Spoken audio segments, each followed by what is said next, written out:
Global National with Kevin Newman. Hi there, thanks for joining me one last time. The Global National team has assembled a lot of memories and faces from a very busy decade, and they'll be sharing that with you and me as this broadcast unfolds. But of course, you expect the news first and foremost from us, so let's tell you what's happening on this Friday first.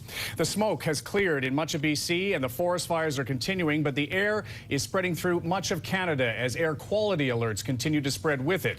In fact, the 75,000 hectares that have burned in the last 24 hours are throwing enough smoke into the atmosphere that traces are being found as far away as New England. Here's Global's Elaine Yong. With more than 270,000 hectares of land burned, this is already shaping up to be the worst forest fire season in BC in more than a decade. Though the weather has been cooperating over the past 24 hours, giving firefighters a much-needed break, there hasn't been any relief from that heavy, thick blanket of smoke. If the smoke is too dense, we will not fly our aircraft. They won't be able to see their targets, and they won't be able to see other things in the air. And hundreds, even thousands of kilometers away, huge plumes of smoke from BC's wildfires are casting a smoky haze in the skies. In Calgary and Edmonton, you can't see beyond 5 kilometers. The weather forecast is calling for smoke. The poor air quality has prompted medical officials in Alberta and Saskatchewan to issue health advisories, recommending people stay indoors, especially those with health problems. It's really hard, actually. It makes it tough to watch your child suffering and knowing there's nothing you can do about it. So the colored contours indicate smoke being pushed downstream from the fire. There are now reports of smoke drifting into Manitoba, and on satellite images, the cloud stretches as far as the eastern seaboard. In more than 20 years as a meteorologist, David Jones has never seen it this bad. It's a combination of lots of fires, lots of smoke, and a consistent wind direction all across the country from the west that's been persistent. While BC firefighters still have an uphill battle on their hands, at least the rest of the country should get some relief. The weather pattern is expected to change over the weekend, pushing that smoke elsewhere. Elaine Yong, Global News, Vancouver. Coming up next on Global National, their baby died, locked in a sweltering car. You have a responsibility as a parent to take care of your small children. A Canadian couple faces tragedy and possible charges. Their cross-continent crime spree is over. The nightmare that started on July 30th is finally over. How cops finally captured the Bonnie and Clyde couple. And on my final Global National broadcast, hi there, I'm Kevin Newman. My colleagues and I reflect on a decade we'll never forget.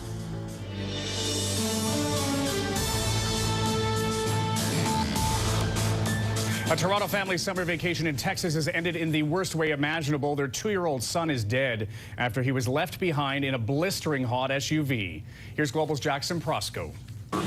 By all accounts, it was a heartbreaking accident. 2-year-old Kwan Nguyen forgotten in an SUV under the hot Texas sun. It wasn't until shortly after 2 p.m. that the father realized that the 2-year-old was not in the house with him, and he found the child laying in the back seat of the vehicle. The Toronto boy and his parents were attending a family reunion. Thursday afternoon, as the vehicle was being unloaded, Kwa's 7-year-old autistic brother needed special attention.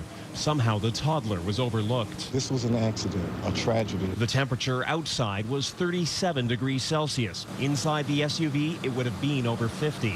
The toddler managed to escape his car seat, but couldn't undo the child locks on the doors. Traumatized. It's sad. It's hot out here. It's ridiculous. By the time his father made the horrible discovery, it was too late. A Texas grand jury will now decide if Kwa's parents should face charges. The boy is the 10th child to die this way in Texas this year. As impossible as it seems to forget a child, such incidents are actually on the rise, especially in the United States. Part of the reason may be the move to have children sit in the back seat in the interests of safety. We don't have the visual reminder that there's a child in the back seat. In light of such incidents, parents are told to establish a routine that forces them to check the back of the vehicle. Something as simple as putting an important item next to the child's seat so that they don't forget what's most valuable. Jackson Prosco, Global News, Toronto. Well, after 3 weeks, the manhunt for 2 of America's most wanted fugitives is over. U.S. Marshals captured John McCluskey and his fiancée at an Arizona campsite overnight. The 2, who are cousins, are suspected in the deaths of an Oklahoma couple. She allegedly helped him and 2 other inmates escape from prison. An angry RCMP commissioner lashed out today at suggestions politics played a role in removing the head of the federal gun registry. Marty Cheliak was sent for French language training just as the issue comes up for debate in Parliament. As Shirley Engel is here to tell us, the commish is denying political interference of any kind. Shirley? Kevin, it's the first time Commissioner William Elliott has addressed allegations he booted Chief Superintendent Marty Cheliak as head of the Canadian Firearms Program for political reasons.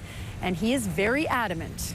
They are absolute and positive fiction. There is not one iota of truth in that. The media and others just made this up. It's not true. It's not true. It's not true. The admittedly frustrated RCMP commissioner remains defiant in the face of calls for his resignation over the transfer of the outspoken gun registry supporter who openly clashed with the Harper government over the issue. Elliott conceded there is evidence the long gun registry is useful, but says the Mounties shouldn't be the ones to decide its future. The bill to scrap the registry will be voted on this fall. Meanwhile, a preliminary report into complaints by senior RCMP brass about Elliott's management style was delivered to the government last Friday. So far, no details. But since interviews were conducted very close to Elliott's office, some Mounties are wondering how insightful it will really be. Kevin? All right, Shirley, thank you very much. Commissioner Elliott was part of a law enforcement panel warning Canadians about investment scams. New data shows they're on the rise. 26% of Canadians were approached by financial fraudsters last year. That's a 17% jump from 2 years earlier. And it's not just chump change. Those who fell for scams invested more than $5,000. And a young Ontario woman accused of fraud is out of jail tonight. Ashley Kirillo was released on the condition that she's supervised by a non-profit group that helps people in trouble with the law. Kirillo is alleged to have faked terminal cancer and pocketed thousands in fundraising money. Well, from food to fashion, a lot of things are costing more. But there's hope for consumers after the first big legal challenge to the HST in one province gets the go-ahead. I'm Jacques Barbeau, and as you all know by now, today we say goodbye to Kevin Newman. Now, at the risk of making myself look ancient, I'll let you in on a little secret. Kevin and I first worked together way back in 1988, back when we didn't carry cell phones and we didn't have the internet. So join us later in the newscast as we take a look back and celebrate Kevin's time with us. And welcome back. A judge has ruled a petition against the HST in BC is valid, which means that its legislature will either vote on a bill to quash the blended tax or allow a provincial referendum on it. Might not be related, but could be. Canada's inflation rate jumped to 1.8% last month. The biggest jump in the cost of living was in Ontario at almost 3%. BC didn't feel the effect as much with a 2% rise in costs. Peter Harris is digging into the numbers a little deeper. Costs are up, even at this favorite chip truck.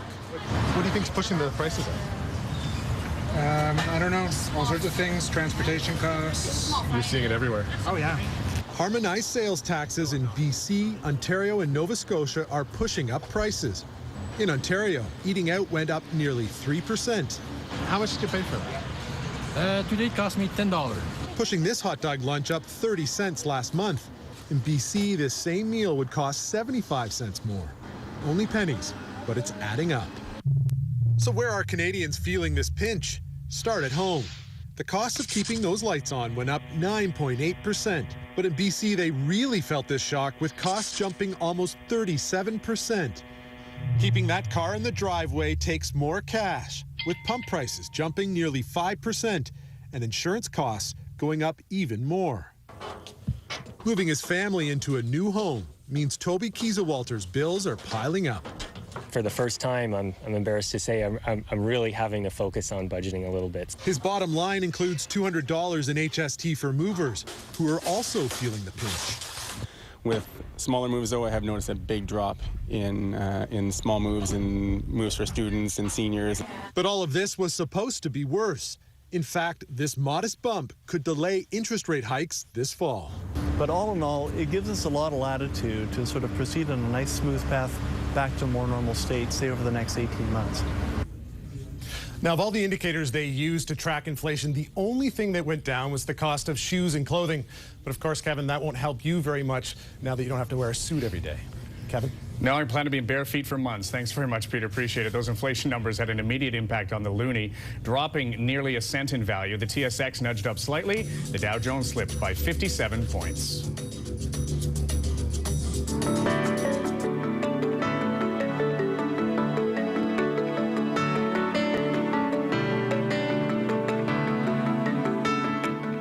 An honor to practice the craft with you at Global and to watch you lead Global National to virtual preeminence. Hey, Kevin, what's going on to go in retirement at 51? You know, I'm 76 and I'm coming every morning to my office here. No, you know, I wish you the best of luck. Kevin, you have been a staunch supporter and broadcaster when it came to the Canadian Forces and the causes that matter to them and to all Canadians. And we thank you. You'll be missed. Really wish you good luck in your next endeavors. I'd love to give you some words of inspiration, maybe a boost, but as you can tell, hands are kind of full right now. Yeah, good luck, Kevin. Whatever. Guys, come on. The selfish part of me would like you to stay on forever because we love you so much. Kevin, thanks for your professionalism, your integrity, and your fairness. And now you're free. Have fun. You brought that different angle from everybody else on virtually every story. It was always a human angle. Thank you for seeing the importance of our everyday heroes. You make us feel good about what we do.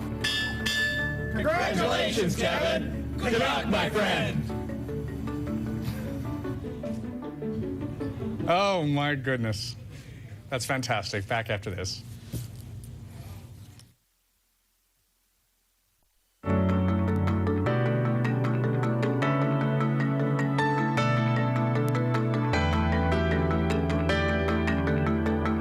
I first met Kevin Newman, who was with Avis Favreau. They were a pair of young journalists at the University of Western Ontario.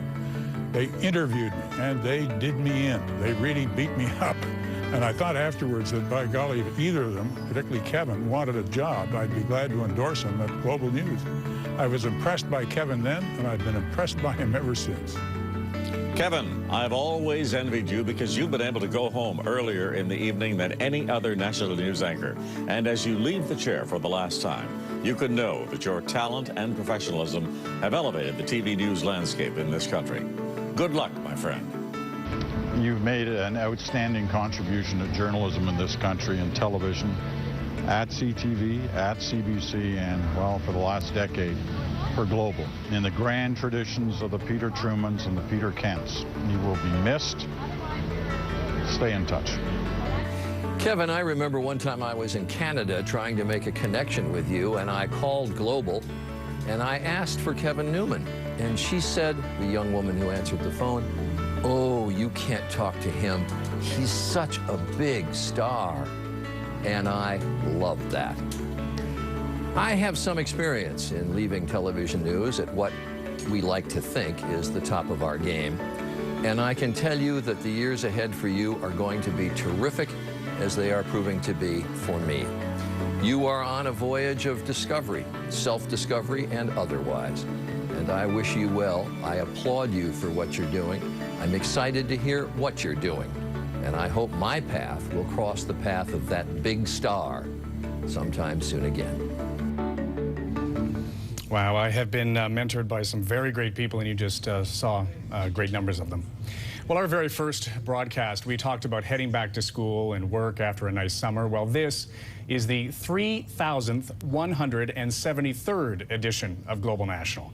And everyone on our team is thinking exactly the same thing, except for me. Global National with Kevin Newman. What are we seeing here? The second tower, the front second tower looks like it is collapsing. Is collapsing. You're watching this picture live from New York City. The second tower has just collapsed of the World Trade Center. The rest of the palace is being taken out. All right, we have just seen by far the single most significant attack on Baghdad. This does appear to be the beginning, as you have heard, of the Shock and Awe campaign. All of them saying that the Canadian military needs at least an investment in equipment of $1 billion over the next 5 years. Why are you ignoring all the advice you're getting? No, we're not ignoring it. How are Canadians to judge your battle readiness in a leadership contest that really was no contest? Well, first of all, this was a contest. So to be clear, you support a woman's right to choose? You know, I always said my own views on the abortion issue are complex. I don't fall in any one of the neat polar extremes on this issue. But I... Explain them then if they're complex. Well, I don't need to, because I'm not proceeding with an abortion agenda.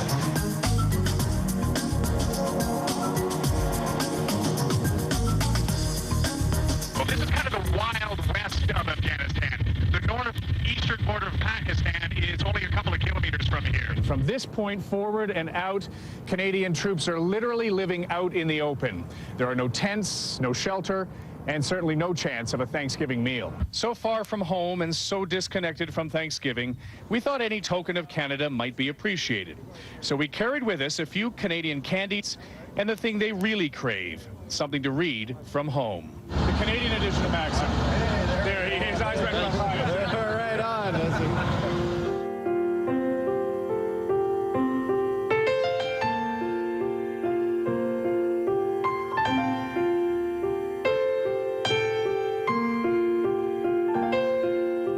My family and I lived across the Hudson River in New Jersey in a small bedroom community called Summit.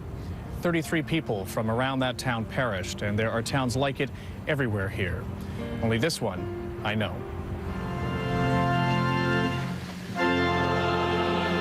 These were my neighbors. Good people. Fortunate people. The body of the man born Karl Wojtyła in Poland was carried to the crypts of the Post below the Basilica. Kamra Nazir was a young campus leader for Bhutto's party, proudly riding in the car with her. This boy, filled with hope for true democracy, now finds it too painful to speak. His flesh melted and burned by the blast. It gets raw again every time, doesn't it? Every time I lose another soldier, it feels like I've lost my son one more time.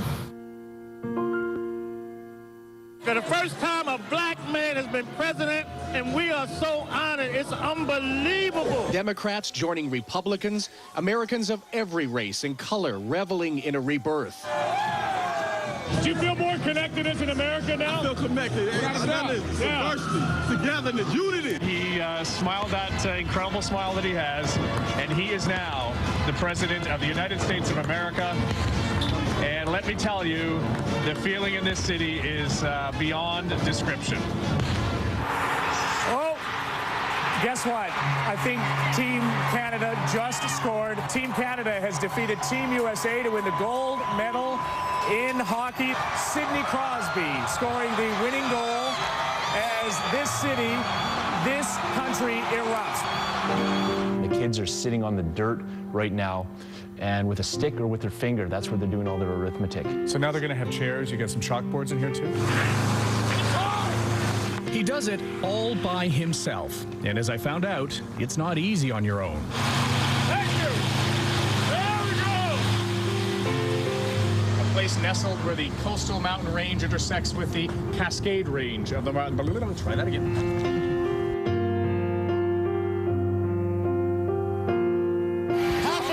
Is Mike Armstrong's wardrobe. It's unbelievable. The guy has more. Anyway, should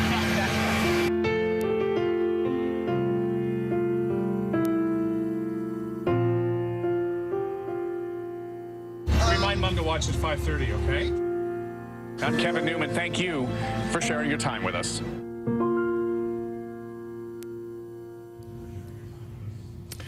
Well, some final thoughts from me to you next. So, here we are. About a decade ago, when I came back home from the States to start building Global National, I spent 2 weeks alone driving Canada, stopping at all the in-between places to listen and learn what sensible, everyday Canadians were thinking. I knew I needed to reconnect. At one point on that drive, I thought to myself, you know, I better think about how I want to sign off. It seems to be something that new anchors need to figure out. Well, a polite thank you seemed right. Canadians are well-mannered.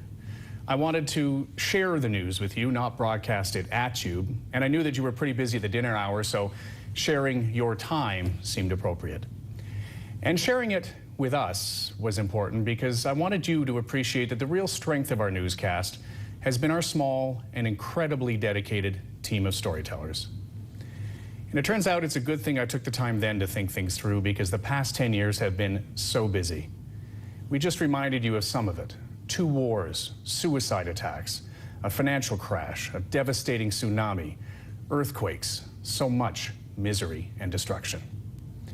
But of course, there's also been joy. Hugging those young African Americans on Obama's election night, being inspired by everyday heroes, sharing hockey with our troops, singing "O Canada" with a full heart alongside joyous Canadians at the Olympics. And so many uplifting revolutions as well in politics, in communications, and science. That you've been willing to listen to my stories is the greatest gift of my professional life.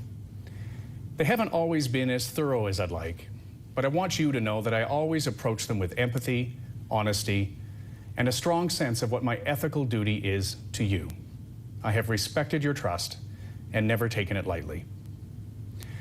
I have no idea if this is the last you'll see of me. I hope not. I have many more stories to tell, and I'm filled with ideas and excitement about my future. But in case it is, I hope you'll understand if I thank my family, who has made it possible for me to feed my curiosity all these years. My parents and sisters who watched and worried about me. My children, Alex and Erica, who shared their father with a demanding profession. In spite of my absences, they grew to be loving, independent, and accomplished adults. And that's mostly because of my wife, Kathy.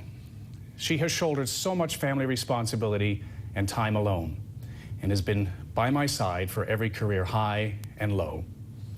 I haven't been very good at showing up for things on time in this job, but now, love, you can count on me.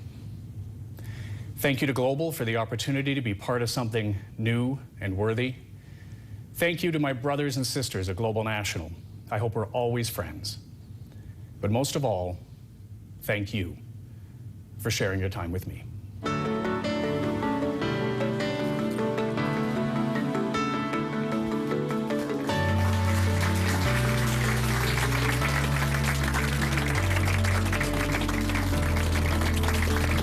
Thank you.